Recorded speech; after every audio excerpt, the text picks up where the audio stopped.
So that's another part of like the AI making itself stronger and making itself faster. We thought this would be a perfect time for some comedic relief. So, for your viewing pleasure. I beg your pardon? Feed me! Tui, you talked! You open your trap, you sing, and you say... Feed me, Carbon! Feed me now! What he should have realized is that he should have just used AI to feed itself. Much more efficient. So here's another example of that, and this gets into the combinatorial properties, the compounding properties of these models. You're like, okay, OpenAI released a couple months ago something called Whisper, which does sort of state-of-the-art, much faster than real-time transcription. This is just speech to text. Yeah. And do I have a good AI system for doing speech to text? You're like, why would they have done that? And you're like, oh yeah, well if you're running out of internet data, you've already scraped all of the internet, how do you get more text data? Well, I know. Well, there's YouTube and podcasts and radio, and if I could turn all of that into text data, I'd have a much bigger training set. So that's exactly what they did. So all of that turns into more data makes your thing stronger, and so we're back in another one of these double exponential kinds of moments.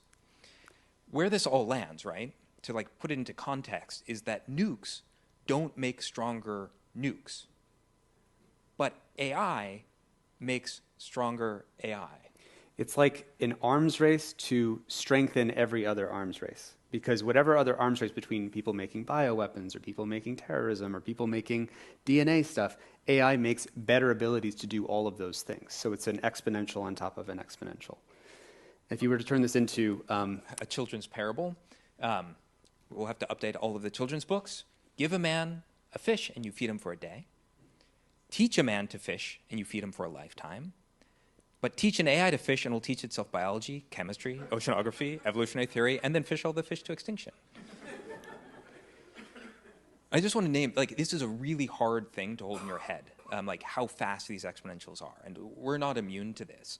And in fact, even AI experts who are most familiar with exponential curves are still poor at predicting progress, even though they have that cognitive bias. So here's an example. In 2021, a set of like professional forecasters very well familiar with exponentials were asked to make a set of predictions, and there was a $30,000 pot for making the best predictions. And one of the questions was, when will AI be able to solve competition-level mathematics with greater than 80% accuracy? This is the kind of example of the questions that are in this test set. So the prediction from the experts was AI will reach 52% accuracy in 4 years. But in reality, that took less than 1 year to reach greater than 50% accuracy. And these are the experts. These are the people that are seeing the examples of the double exponential curves, and they're the ones predicting, and it's still 4 times closer than what they were imagining. Yeah, they're off by a factor of 4, and it looks like it's going to reach expert level probably 100% of these tests this year. All right, and then it turns out AI is beating tests as fast as we can make them. So this line is human ability. Each one of these colored lines is a different kind of test.